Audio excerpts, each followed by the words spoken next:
Oy! Ano yun? Ano nangyari? At eto na nga mga kababayan, Senator Jinggoy Estrada sumuko, nagpiyansa.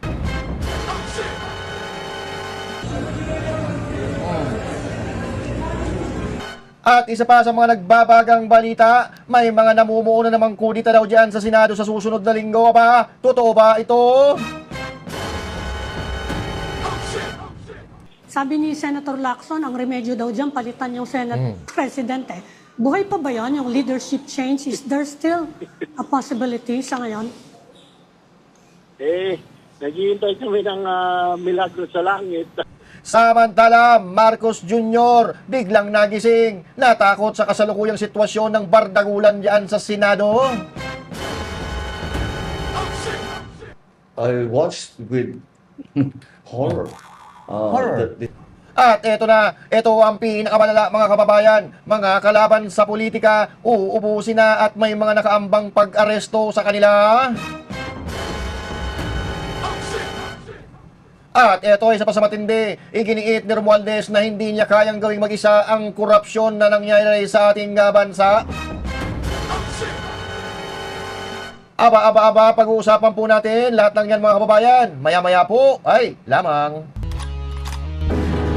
Para lagi kang updated. Ako nga pala si Bidaya ng mga oposisyon sa kasalukuyan mo.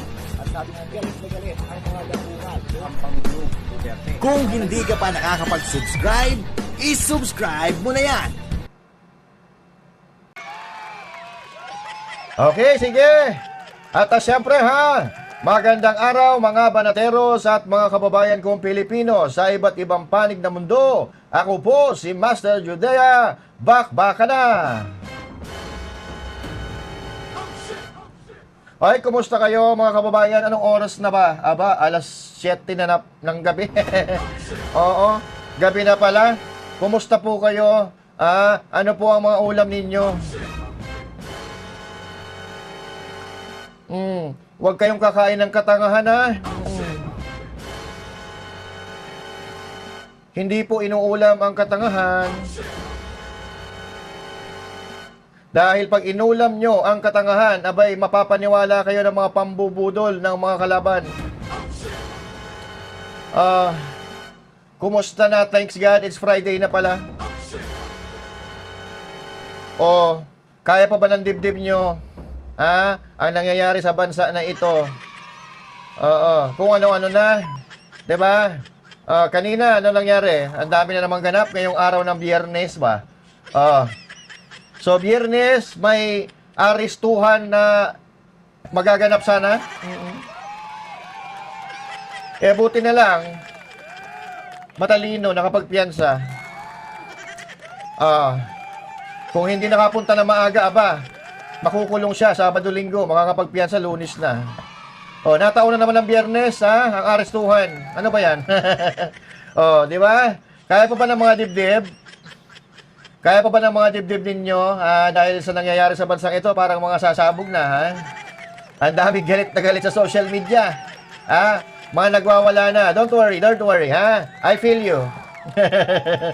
Kasi nakikita naman natin kung ano yung nangyayari sa Pilipinas. Para tayong nasa giyera, ang gulo-gulo, nag-aaway na. Kasi nga, kung hindi nila mapapalitan ang leadership dyan sa Senado, malalamtad ang tunay na mastermind.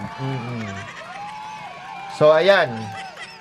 Kaya nagkakagulo sila, takot na, kaya gagawin nila lahat para hindi mangyari ang Blue Ribbon Committee hearing. Bakit? Guilty ang mga yarn? Bakit pinipigilan? Bakit pinipigilan ang hearing na yarn? May mabubuking ba kami yarn? Oo. Pinagtakpan yarn? Oo. Diba? Kung ginawa nyo lang lahat ng maayos, yung tama, wala sanang ganitong kaguluhan, di ba? Yan ang problema natin. Kung hindi lang kayo nakapokus sa pamumulitika, hindi sana nagkakaganito ang ating bansa. Uulitin ko ha. Dahil sa nakawan na yan, dahil sa mga kagarapalan, pangangawat ng mga buhaya, mga talipandas, mga buwisit, kung ano-ano pa. nagkakagulo na ang Pilipinas, 'di ba? Biruin nyo naman yung mga walang kasalanan na hindi pa naman natin sinasabing walang kasalanan, no? Although kitang-kita natin kung sino talaga ang may mga pasimuno diyan, pero yung mga pinagtuturo nila, yon pinapasok sa kulungan. Gustong kasuhan. Si Bong Revilla nakakulong na. Si Marcoleta may kaso na. Sunod dyan, kanina nilabasan na. Ay, parang bastos, ano? Nilabasan. Naglabas ng warrant of arrest ang Sandigan Bayan laban kay Jinggoy Estrada. Marami pang susunod dyan. Dahil ang dami-dami na nilang kinasuhan, umabot na ata ng 50 ng 50 persons. So, ulitin ko ha. Takot kasi sila na matuloy ang flood control investigation. Kung hindi kayo takot, ituloy nyo yan. Kung ang hinahanap nyo talaga katotohanan, hayaan nyo yung Senado na gawin yan. Yung bagong leadership hindi yung dati. Napatanga-tanga din. Halatang halata na may iniiwasan. Pero ngayon, magulo talaga yan, mga kababayan. Gagawin nila lahat para hindi matuloy yung investigasyon na yan. Hindi na kasi mapagtatakpan ni Lacson, ni Soto yung investigasyon kasi wala na sila dyan sa Blue Ribbon Committee. Pero kanina grabe nagkagulo. Nagkagulo dyan po sa Sandigang Bayan nang dumating si Senator Jinggoy Estrada. Hindi ko alam kung ano nangyari dyan. Pero parang dinidelay nila si Jinggoy Estrada. Panoorin po natin. Ayan na. Tagal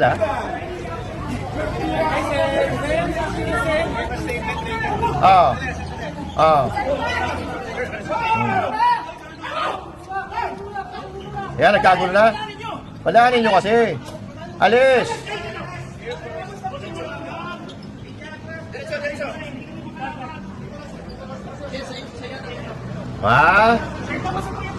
Sir, kamusta yung tuhod niyo, sir? Tuhod pa rin.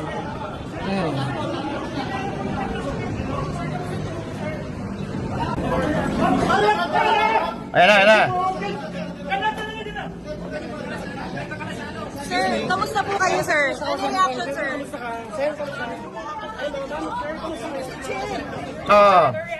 Ayan na. Opo. Kung kayo. Relax na relax si Jinggoy Sir, any reaction lang po? Your reaction is sir, oh my God!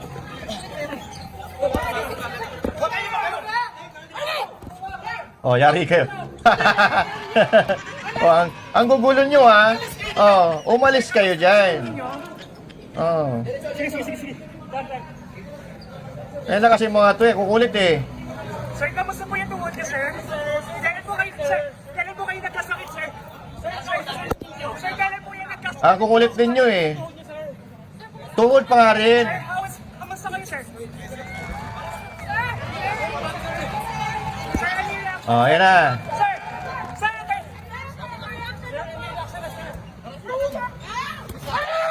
Oy! Ano yun?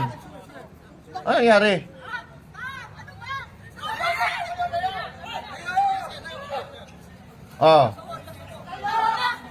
Ano nangyayari? Ba't ang gugulo?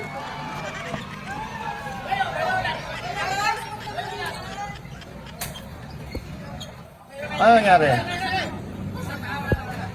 Nagkasakitan ba? Ayan na.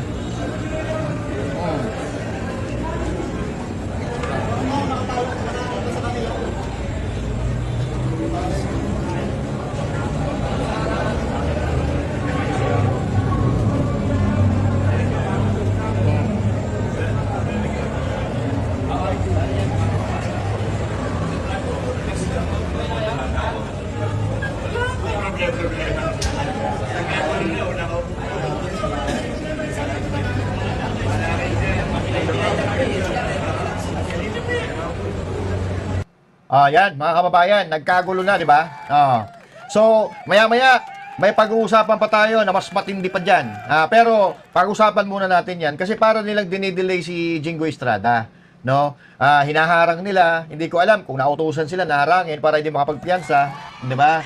Kasi alam nyo ngayon, today is Friday. dumating si Jinggoy Estrada diyan sa Sandigang Bayan, siguro mga alas 3 na, di ba? Pag naharang, si Jinggoy Estrada, syempre, kunyari, aarestuhin ka namin, dadalhin muna yan doon sa kung saang kulungan, i-detain muna yan kasi may arrest warrant na kaya sa tingin ko, ganun ang gusto mangyari ng iba. Yung haharangin, tapos aarestuhin. Syempre, pag aresto, magkakaroon pa yan ng pag inaresto, no? Pag inaresto, magkakaroon pa yan ng inquest proceeding.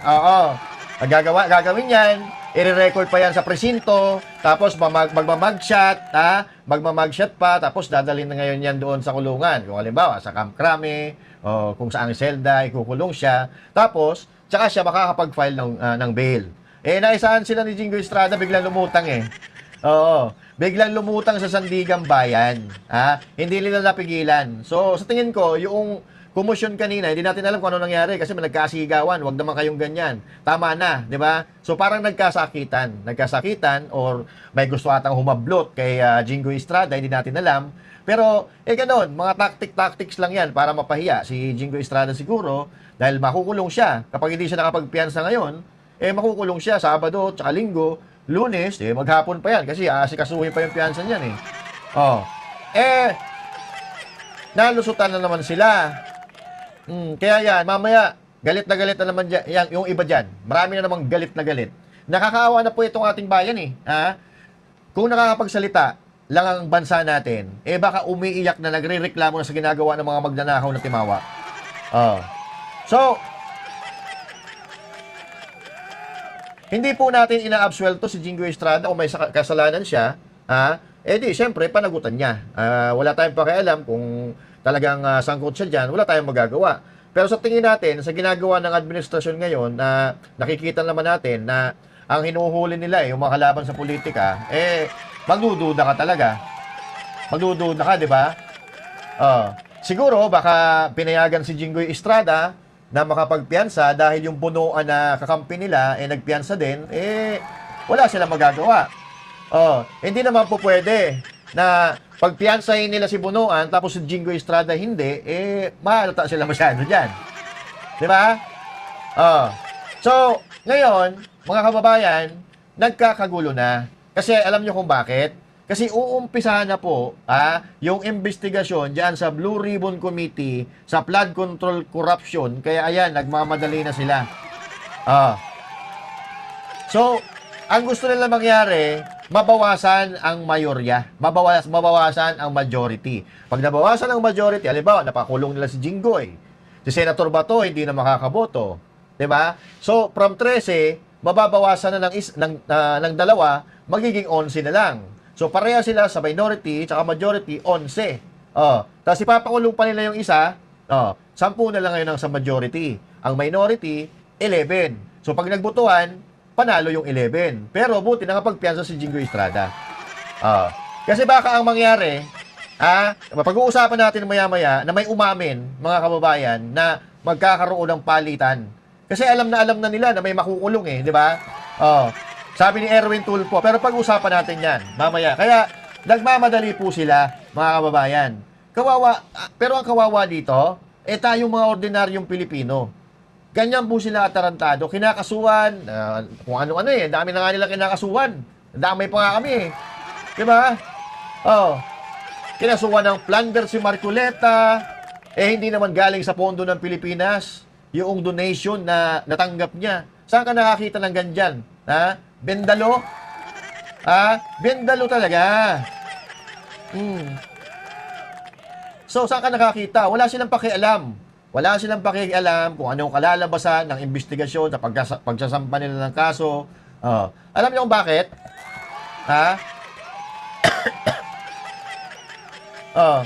Kasi, kapag ikaw sinampahan ka ng kaso, iisipin ng mga tatanga-tangang Pilipino na may kasalanan ka talaga. Yun ang nangyayari sa Pilipinas pag inakusahan ka, kinasuhan ka, lalong-lalo na pagka nalabasan ka ng warrant of arrest at nakunan ka ng mugshot. Putya na, yung mga Pilipino naniniwala na ikaw ay may ginawa talaga. Buti na lang kamo, hindi na naniniwala, hindi na nila naloloko ang mga Pilipino. alam ng mga Pilipino na ito, pamumulitika. Oh. Abay, matindi ito, mga kababayan, ha? Sa nangyayari ngayon sa ating bansa, feeling ko may mangyayaring hindi maganda. Dahil yung mga tao, galit na sa bulok na sistema, bulok na pamamahala. Abay, lantara na po yung pang-aabuso sa kapangyarihan, eh. Oh. Kasi hindi naman po hindi naman po labag sa batas ng Pilipinas na kasuhan mo ang isang tao. Walang ganon. Hindi po labag 'yun. Pwede ka magkaso kahit kanino, i-file mo. Mag-file ka ng kaso, kahit wala ka pang probable cause, kahit wala ka pang ebidensya, kung trip mo nakasuhan ng isang tao, pwede 'yan. Di ba? Yung mga nag-interview nga kinasuhan di ba? Nag-interview lang pero kinasuhan. Oh. May mga naghahalughog sa mga bahay na walang dalang warrant of arrest, 'di ba? So iba po itong nangyayari ngayon, ganito po yung nangyayari ng martial law. Oh, base sa mga kwento. Ito yung nangyayari noong panahon. Paano ka pupunta sa isang bahay, halimbawa, doon sa bahay ng tiyuhin ni Senator Padilla, tapos wala ka namang ipinakitang warrant of arrest, pwede kang hindi papasukin doon. Warrant of arrest or search warrant. Wala nga daw silang dala, di ba? Na-interview nga yung babae doon Oh. So double time sila, mga kababayan. Kasi kung hindi nakapagpiyansa, halimbawa, hindi nakapagpiyansa si Jingoy Estrada, Lunes, magpipiyansa siya, umaga, baka maghapon pa yan, so hindi ngayon siya makakaboto. Kasi binabalak na naman nila na agawin ang liderato ng Senado sa Lunes. Ha? O eto, patunay. Pakinggan nyo. Ayan. Pero, Senator, kung sakasakaling sabi ni Senator Lacson, ang remedyo daw dyan, palitan yung Senate Presidente. Buhay pa ba yan, yung leadership change? Is there still a possibility sa ngayon? Naghihintay kami ng milagro sa langit. We're waiting. Baka may Milagro sa langit daw, ha?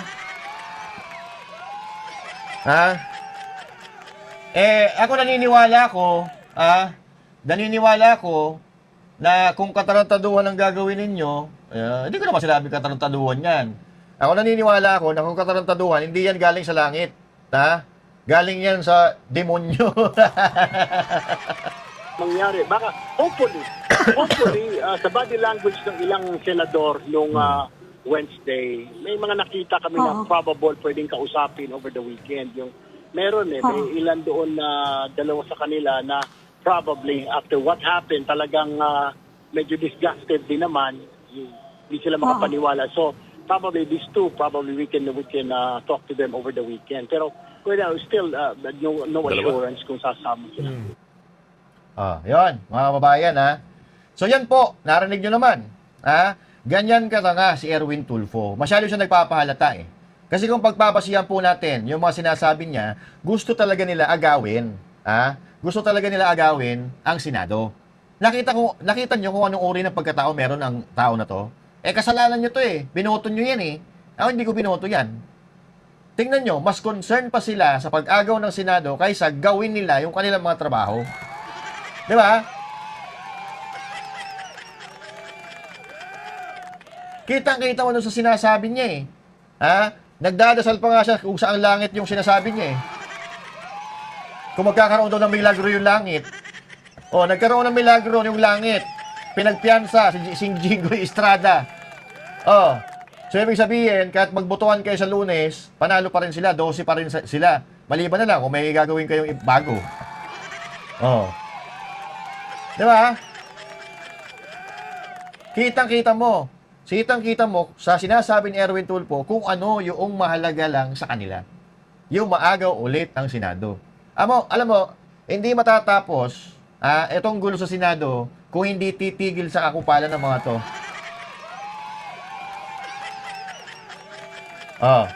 At bali-balita nga natin, kumakalat na naman sa social media na magkakaroon na naman daw ng walkoutan sa Senado sa Lunes.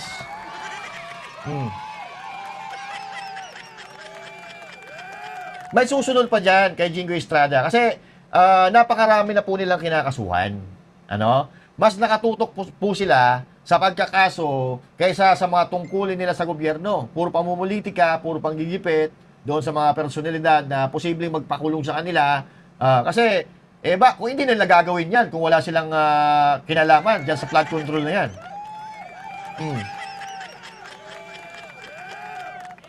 Hindi nila haharangin ang investigasyon na yan kung wala silang kinalaman. Kung wala silang pinagtatakpan, tama, mali. So maniwala kayo, pagkatapos ng administrasyon na ito, maraming makukulong dito. Ha? So, baka nga, di pa natatapos to kung matutuloy yung investigasyon dyan sa Blue Ribbon Committee at inilatag lahat ng ebidensya. Baka hindi pa natatapos ang mga termino, may makukulong na dito. Grabe po yung ginagawa nila sa mga Pilipino. Hindi na sila nahihiya, hindi na sila natatakot, wala lang batas-batas. Lahat ng ito nangyayari dahil sa nakawan sa gobyerno. Di ba? Tingnan, panoorin po natin to. Kayo na humusga kung mali ba sinasabi ko. Alam niyo, sa sitwasyon natin ngayon, umigit kumulang 40 na kaming nakasuhan. 40? Sa flood control scandal, ang nakakasuhan pa lang, at least the prominent names, 6. Kasama na ho dyan si Alcantara, si Bernardo, at saka si Bryce, na naging state witness pa. Pero yung lahat na nagagalit, lahat ng sumisigaw, lahat ng nagsasalita, may kaso na. In fact, I was just talking to Attorney Jimmy. Sabi ko, Attorney Jimmy, may kaso ka ba? O sabi niya, na-dismissed, MR, pending. Attorney Topacio, may kaso. Hindi ko pa, si Ka Eric, ang dami ito, suki rin to ng ano eh. Suki yan Ayun, si Ka Eric. So, ang punto ko dito, itong mga taong tong lahat, wala naman kaming ginagawang sasabihin mong illegal. Kung hindi nagsasalita kami at galit kami sa korupsyon. Yan. At tingin ko, kami ay kumakatawan sa sentimiento ng lahat, hindi lang marami, ng lahat ng Pilipino na gusto ng hustisya, na gusto makulong ang mga nagnakaw at gustong maibalik ang perang ninakaw sa ating bansa. Correct. So kung titignan po natin sa ngayon, grabe ang naging SWS survey. Tingnan nyo ho, minus 15 nationwide. Pagdating mo dun sa mga bata, 18 to 24, nasa negative 17. Nako. Yung 25 to 40 ay nasa 40% galit. Pagdating, sabi nila, ay kayo lang mga galit, yung mga bobo ang nagagalit sa gobyerno. Alam nyo, sa MAP College graduates and those that have higher degrees, higher learning, nasa negative 37. Ang galit. At pag tinignan nyo on a regional basis, negative 40 ho ang Mindanao. Consistently, galit ang Mindanao. Ang nakakagulat, humahabol ang Metro Manila. Paktay ka diha. Pero kung mapapansin nyo, hindi yan binabalita ng mainstream media. Ang gusto nilang ibalita, maganda ang pamamalakad ni Marcos Jr. Wala tayong pakialam kasi marami namang survey dyan na mataas ang score at rating ni PBBM. Kasi yun ang binabalita nila. Yung mga underground, yung tunay na sentimiento talaga ng tao bayan, hindi naman nila pinapakita. Ang pinapakita nila ay yung mga sentimiento ng bayad na mainstream media. O, di ba? Tsaka ng mga trolls nila. Anak ng toka, maniwala kayo, mga kababayan, hindi na nila kinakaya. Kasi hindi nila gagawin itong mga to, yung pag-aresto, kung ano-ano mga paninira kay BP Sara, sa mga Duterte. Hindi nila gagawin yan. Kung talagang malalakas sila, kung talagang may mga tira sila, wala, mga kababayan. Tingnan nyo nga, hanggang ngayon, wala pa silang maitapat kay BP Sara, di ba? Oo. Negative 31% ang Metro Manila. Tinalo na ng Metro Manila ang Visayas. Naku. Bakit o ganito ang survey? Dahil galit ang tao. At yung galit na yan din ang nagpapakita ng suporta sa Senado. Yan. Sa 13 senators of the majority of the Senate today. Yan ang Bakit? totoo. Hindi ho dahil sa impeachment yan. Walang problema ang impeachment. They don't have the numbers and they cannot impeach Vice President Inday Sara Duterte. Hindi ho yan dahil sa Constituent Assembly. They don't have the numbers at hindi nila kayang baguhin ang saligang batas. Yan po, ang away sa Senado ay dahil sa Blue Ribbon Committee. Yan! Yan talaga ang nagiging away. At yan po ay dahil sa ayaw nilang ilabas ang 18 Marines yung sinasabing delivery 3 times a week, minimum 500 million. Maximum 4 billion pesos. Grabe, no? Huwag na natin isipin, yung maximum 1 billion per delivery na lang. Sa isang buwan, 12 billion pesos ang nawawalang pondo ng ating at ninakaw sa kaban ng ating bansa. Ayaw ng Blue Ribbon Committee na magsalita at ipatawag si E.S. Bersamin, si Secretary Pangandaman, si Yusek Adrian Bersamin, Yusek Traigib Olaybar. Yan yung 8 billion na nanggaling mismo kay Senator Ping Lacson. Ang sabi niya, niloko daw ang presidente batay sa sulat ni Yusek Bernardo. At ang sabi niya, yung 8 billion nasa 4 na taong to. E di pagsalitay natin, pakinggan natin kung anong sasabihin. Yes. Ayaw po nilang mapatawag si Mark Teksay at si Paul Estrada, dalawang assistant ni Saldico, na may ledger. Maganda po yung ledger na yun. Hindi lamang kung saan binigay, kundi kung saan nanggaling ang pondo. Ang sabi nga sa akin ni Saldico, during one of our conversations, nung nag-usap pa kami, Atty. Ferdy, ang sabi niya, alam mo, sabi niya, Idol, mas malaki pa nga doon sa mga road, yung safety road projects, ang bigayan. Yung netting, sabi niya, ang laki ng bigayan dyan. Ayaw nilang ipatawag si Manny Bonoan na dapat magsalita dahil sinabi siya yung umawak ng 30 billion na nag-ayos doon sa 100 billion na pondo na ibinigay ni Saldico. Ayaw po nilang marinig si Saldico. Pag si Saldico pinayagan ng Blue Ribbon na magsalita under Zoom, magiging opisyal lahat ng sasabihin niya tungkol sa pondo. At higit sa lahat, ayaw po nilang ipatawag si Speaker Martin Romualdez. Yan! Yan po ang kinatatakutan ng mga kawatan. Ha? Kasi kapag nagsimula na po ang Blue Ribbon Committee hearing, si Chavit Singson makapagsalita na. 18 Marines makapagsalita na yan. Saldico magsasalita na yan. Martin Romualdez iimbitahan yan. Yan po ang kanilang kinatatakutan. Kaya ang gulo-gulo ngayon, kung makikita nyo, ang gulo-gulo. Napakagulo. Sino nang gugulo? Yung mga ayaw matuloy ang Blue Ribbon Committee hearing. Yung investigasyon sa flood control. Yun lang naman ang mga nanggugulo. Nag-walkout pa nga sila eh. Kasi ito dahil di umano, yung mga kumukontra na yan, yung mga kumukontra, di umano meron silang partisipasyon dito. Naku po. Yan ang problema dyan. Oo. Tuloy. Ngayong araw lang naglabas ng statement yung kanyang abogado, si Attorney Atienza. Ang sinasabi, wala daw silang relasyon sa budget. He is the Speaker of the House. There is no direct function governing the budget in terms of approval and execution. E di pakinggan po natin, pagsalitain natin, Yes.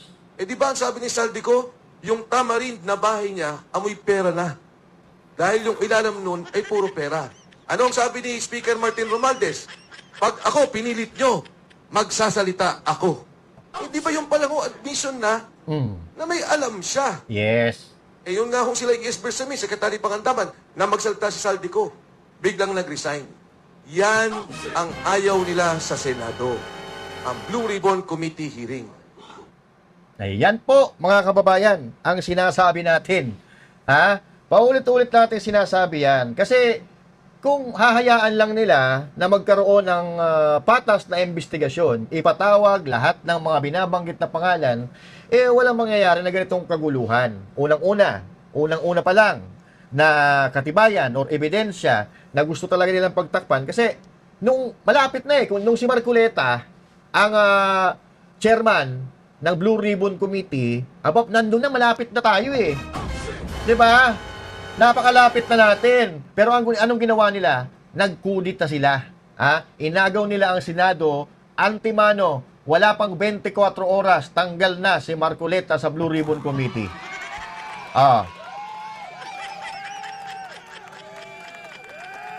So ano na ang nangyari sa investigasyon sa Blue Ribbon Committee? Kayo ba na nanonood ngayon, alam ninyo kung ano yung resulta? Alam nyo ba kung ano yung resulta or ending ng investigasyon nila? Wala, di ba?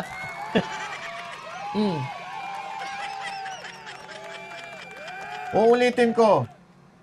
Lagi nating sinasabi, walang gulo na ganito kung ang namumuno ay matino. Kung ang namumuno ay totoo sa mga Pilipino, hindi sinungaling, walang mangyayaring ganito. Ano aasahan mo sa magnanakaw? Ano aasahan mo sa leader na sabi ng kapatid niya, drugista, di ba? Ano ang aasahan mo sa presidente na sinungaling? Na kapag nabubuking, patay mali siya, wala daw siyang alam.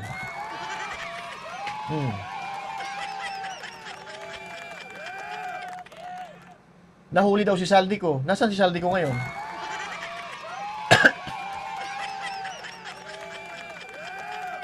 Eh kung wala ka naman palang alam, ano pa ginagawa mo dyan? Lumulubog na ang sarili mo, negative 15%, madadamay pa ang mga Pilipino sa paglubog mo. Kaya mag-isip-isip ka. Huwag mo na idamay ang mga Pilipino, malis ka na, go. Diba? Tapos, magpapa-interview si Claire Castro kung ano-ano pinagsasabi. Addict daw si PRRD. Sakin na. Sira ulo. Eh, ganun din yung Pangulo. Hindi mo malaman kung ano sinasabi. O, pakinggan nyo to. Sir, magandang tanghali po. Sir, on local issues po, sir. Sir, after the gun-related incident in the Senate, and then there's the walkout of the minority bloc and alleged another Senate coup, has the President and former member of the upper chamber, how concerning is this, sir? Very. I watched with horror. Horror? That this is the Horror daw!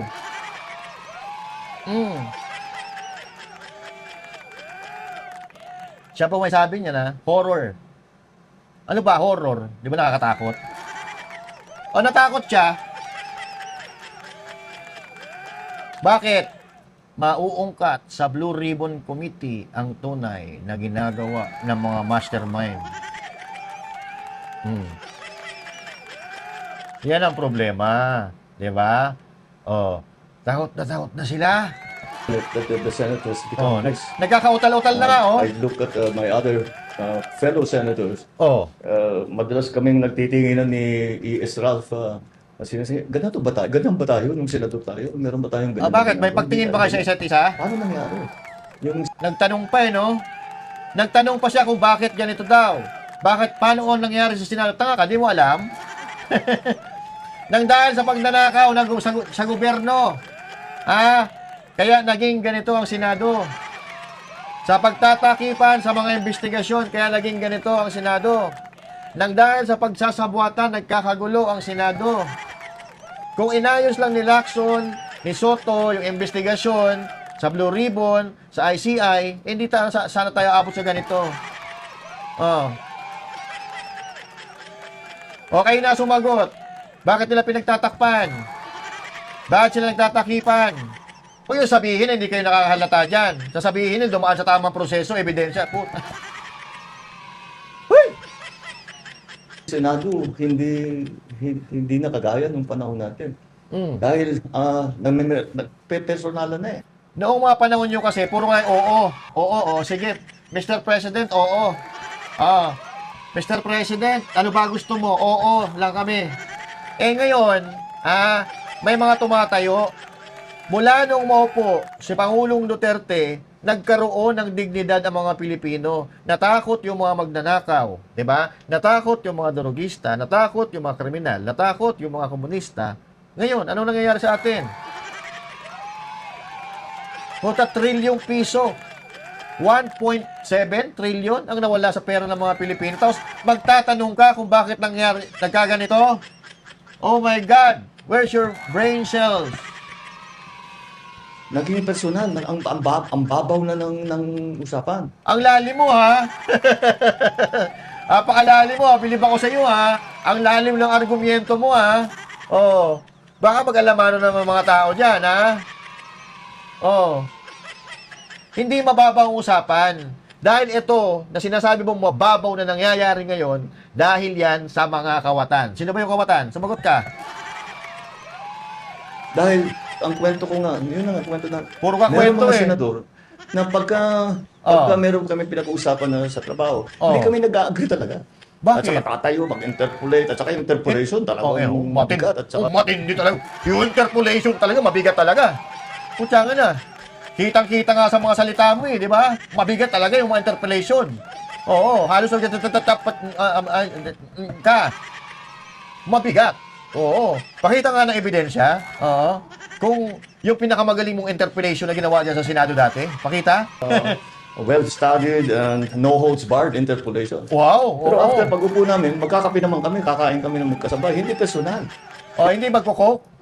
Kape lang? Walang coke? It's about work. It's not about Oh. personalities. Kaya nagbago eh. Tapos, Ano? narating pa tayo sa putukan. Oh. Tapos, fake pala yung putukan. Ay, fake! Fake daw yung putukan. Walang hiya. Grabe. Out of this world talaga utak na ng presidente na to. Fake yung putukan. Ha? Pero, takot yung mga senador, pati yung mga staff nila, fake. May mga basyo na nakuha. Ang lakas-lakas ng putukan na rinig natin sa video mismo, tapos fake. Well, baka ang sinasabi niyang fake, parang drama lang. Parang stage, ganon. Yun ang pinapalabas nila, stage, fake. Fake ba yun? Kitang-kita. May video ang NBI, may video ang usaan na nagkaputukan sila, tapos sasabihin mo, fake? Wow, ha? Tapos, hindi ko maintindihan. Walang... Paano mo maintindihan? Hindi ka naman nakakaintindi. Diyos mio naman. Papa. Walang nangyayaring kagaya na nung panahon ko sa Senado. Wala naman kasi magnanakaw noon. Wala kasing nawala na trilyon-trilyong piso sa haba ng bayan noong panahon. Ngayon, putang ina, naubos na ang pera ng mga Pilipino. Saan napunta? Of course, the only basis for comparison that I have is the time that I was in the Senate. Oh. And I never imagined that the Senate would descend into this kind of what's happening right now. And then I was watching the comments of former SP, another colleague of ours, Senator Frank Drilon. Oh. Siyempre, natural. Binobola ka nun eh. Oh. Binobola ka nun ng Drilon. Kasi nga, anti-Duterte yun. Diba? Naniwala ka naman.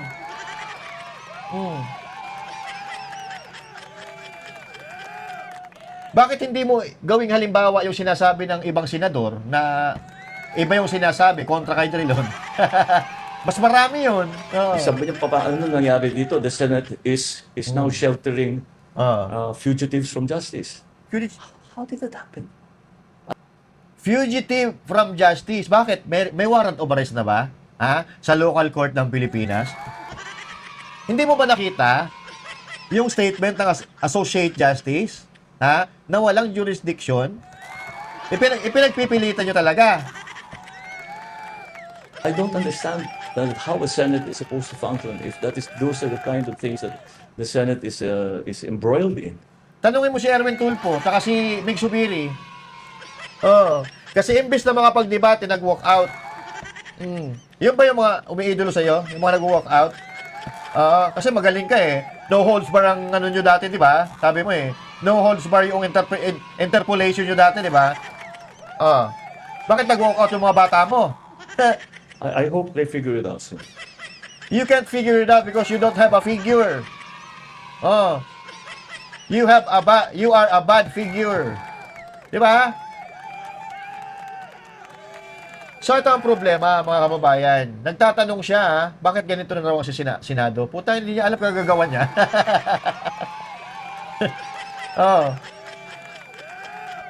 Kung hindi minaniobra ni Lacson, ni Soto ang investigasyon sa flood control, hindi sana tayo aabot sa ganito. Kung tinigil-tigilan ninyo yung pamumulitika at pinakinggan nyo ang hinaing, ang opinyon, ang sentimiento ng sambayan ng Pilipino, hindi sana tayo aabot sa ganito. At uulitin ko, ang pinakapuno talaga ng lahat ng ito ay ang nakawan sa gobyerno. Tapos magtatanong ka kung bakit nagkaganito si Senado.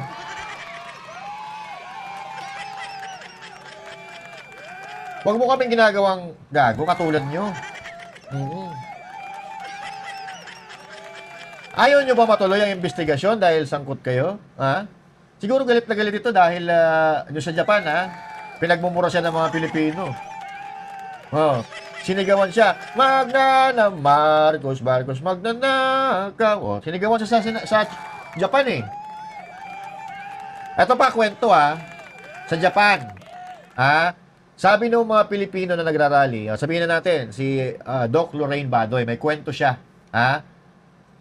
Sinabihan daw yung mga pulis ng Japan na ilayo sila at huwag idaan doon sa mga nagrarally.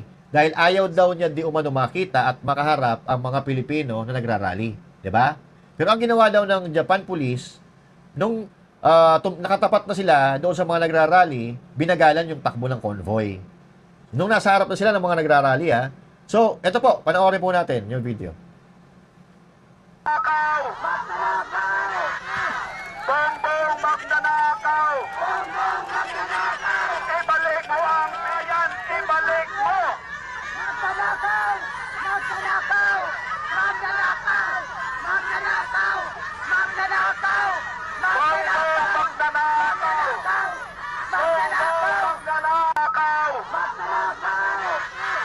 Bongbong magnanakaw! Bongbong magnanakaw! Ibalik mo ang bayan! Ibalik mo! Magnanakaw! Magnanakaw! Magnanakaw! Magnanakaw! Magnanakaw! Magnanakaw! Nakakahiya yun. No? At maliban dyan, ha? May mga nagrarally na Nihongo. Nihongo ba? Tama, Nihongo. Yung Hapon, di ba? Oh, sa sawikang Hapon. Doon ko tayo gozaimasu. Hindi ko alam kung ano yung magnanakaw sa Hapon, eh. Basta, may mga nagrarally doon. Ang salita nila ay Hapon. Meron din nagrarally na ang salita English. So, ibig sabihin, pag napanood ito, ng buong mundo, maiintindihan kasi English, eh. So, nakakahiya tayo. Di ba? Kadalasan, mga nagrarally, no? Nagrarally kahit sa ibang bansa, dito sa Pilipinas, Duterte, pasista. Pasista, pasista. Mga ganun, di ba? Kasi hindi naman magnanakaw si PRRD, eh. Pero ito po, sa magnanakaw ang sigaw. Walang iya. So, yan po yung nangyayari sa Japan. Sinalubong siya na nagngangalit ng mga Pilipino. Alam nyo, nakakahiya talaga ito. Makikita ng buong mundo na yung presidente ng Pilipinas sinasabihan na magnanakaw ng mga Pilipino. Pero syempre, patay mali siya yan. Oo. Alam naman natin ugali ni Marcos, eh. Di ba? Ang ugali niyan, kunyari, mabait siya, hindi siya nagagalit. Pero ang totoo, inuutos niya sa mga bata niya kung ano yung gusto niya mangyari. Hulihin mo si ganito. Kasuhan mo si ganito.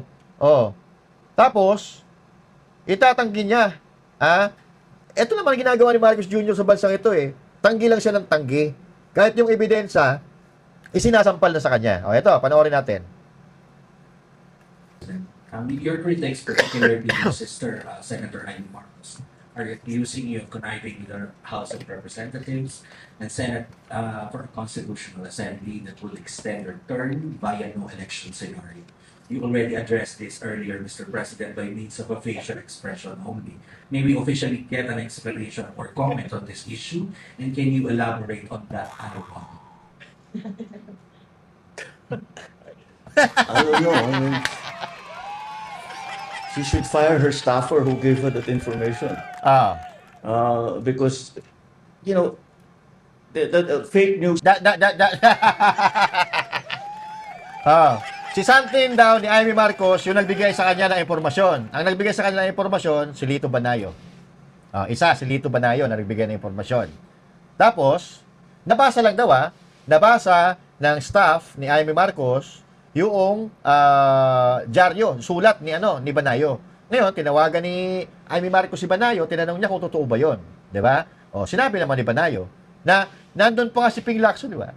Si Ping Lacson mismo ang nagsabi kay Banayo na may pag-uusap na ganito. Tapos sasabihin mo, fake news. Walang hiya ka. Pinapatawa mo talaga kami. Affects, hurts everyone.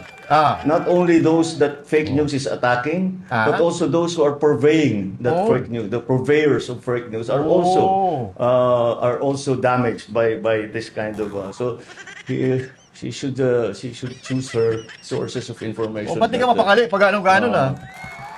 Because the truth of the matter is, we have never at any point even spoken about this anywhere with anyone at any time. So talaga lang, ha?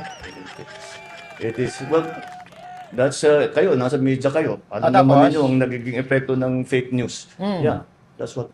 Totoo ka dyan. Pucha.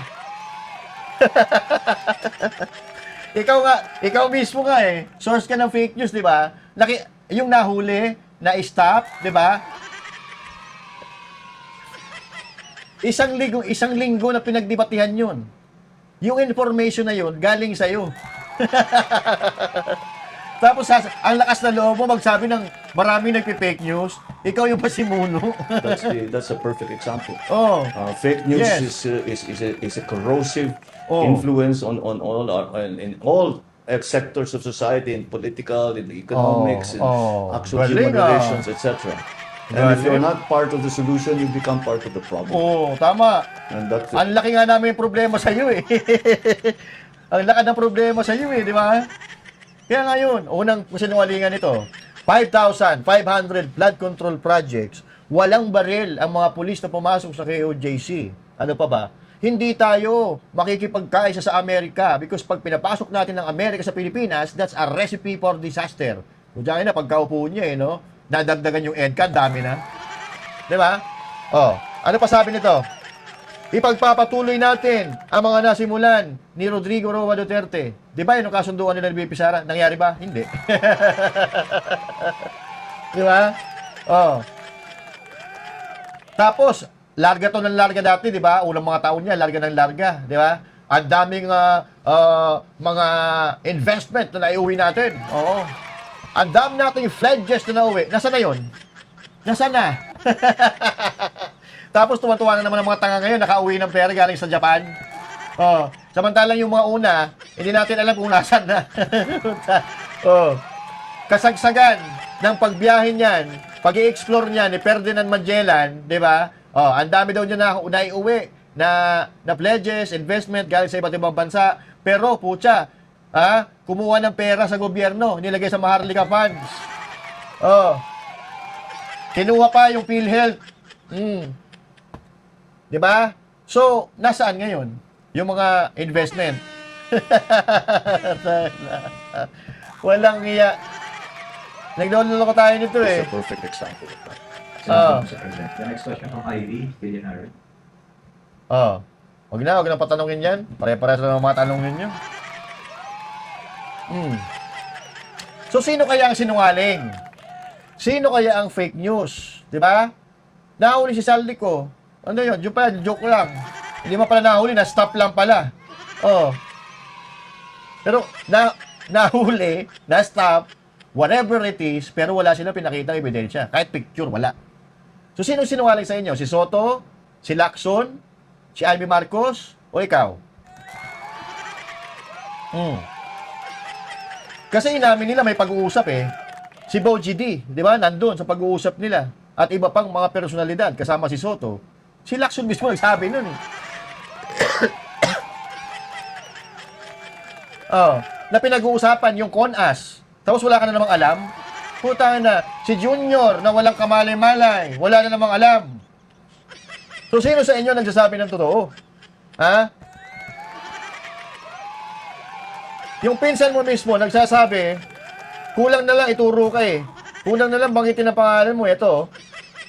Pagdiin kay dating House Speaker Ferdinand Martin Romualdez bilang umano'y mastermind ng flood control scandal, pinalagan ng kanyang kampo. Balitang kumpirmado, sigurado, mula sa Kamara, hatid ni Radyo Patrol, Pamela Vasquez. Pamela, report please. Peter at Rika, inalmahan na tagapagsalita ni dating House Speaker Ferdinand Martin Romualdez ang pagdiin sa mambabatas na may functional control umano siya sa proseso ng budget. Sa pahayag, pinabulaanan ito ni Atty. Elaine Atienza at binigyang diin na hindi ginagawa ng isang tao, opisina o institusyon ang pambansang budget at lalong hindi ito kayang diktahan o kontrolin ng dating House Speaker. Ang national budget ay nag-uumpisaan niya sa mga ahensya ng ehekutibo na nagsusumite ng budget proposals o na siyang kinoconsolidate sa National Expenditure Program o NEP na inilalatag naman sa Kongreso. Pagkatapos ay saka pa lang ito nire-review ng Kamara sa pamamagitan ng mahaba at masusing budget deliberations sa komite at plenaryo. Gumagawa rin ng Senado ng sarili nitong bersyon at review kung saan ang mga pagkakaiba ng bersyon ng dalawang kapulungan ay inaayos o pinag-iisa sa Bicameral Conference Committee. Kung kaya malabong ang mga mambabatas ang nagpapatupad ng proyekto o naglalabas ng pondo para rito. Giitbaan niya na ang pagturo kay Romualdez bilang Grand Architect ay hindi nakatutulong sa paghanap sa katotohanan at pananagutan na dapat nakabatay anya sa ebidensya at hindi sa teorya o opinyon. Yan ang balitang kumpirmado, sigurado. Ito ang Radyo Patrol. Pamela Vasquez, DZMM. So, sino ngayon ang mastermind? Walang mastermind. Walang pumirma. Hindi mastermind si Martin Romualdez, hindi si Saldico, hindi rin si Marcos Jr. Utangin na, baka ako yan. Oo. Baka yung 18 Marines ang mastermind dyan. Kasi sila yung nagbubuhat ng mga maleta. So, yan ang problema natin, mga kababayan. Once again, walang gulo na ganito sa bansang ito kung walang mga magnanakaw sa gobyerno. Kung maayos ang investigasyon sa Blue Ribbon Committee about flood control, hindi magngingit-ngit ang mga Pilipino. So, kasalanan nyo to. Huwag nyong isisisi sa ibang tao dahil kayo ang nakaupo dyan sa gobyerno. Mga kababayan, kung meron kayong komento dito, sa pinag-usapan natin ito, isulat nyo dyan sa comment section. Pag-usapan natin sa susunod natin na talakayan. Again, this is Master Judecin. Thank you. God bless you all and to God be the glory. Magandang araw po sa inyo lahat. Happy Friday. Thanks God is Friday. Happy weekend po sa inyo lahat. Banateros ay kami, walang iba. Banateros hanggang sa huli naming hininga. Yan ang Banateros, walang inuurungan. Pag tama palakpakan, pag mali ay babanatan. Yan ang Banateros, boses ng ordinaryong Pilipino. Banateros ay walang makakaawan. Para lagi ka updated. Ako nga pala si Bidaya ng mga oposisyon sa kasalukuyan mo. At sabi nga galit na galit ang mga dapungan ng Pangulong Duterte. Kung hindi ka pa nakakapag-subscribe, isubscribe mo na yan.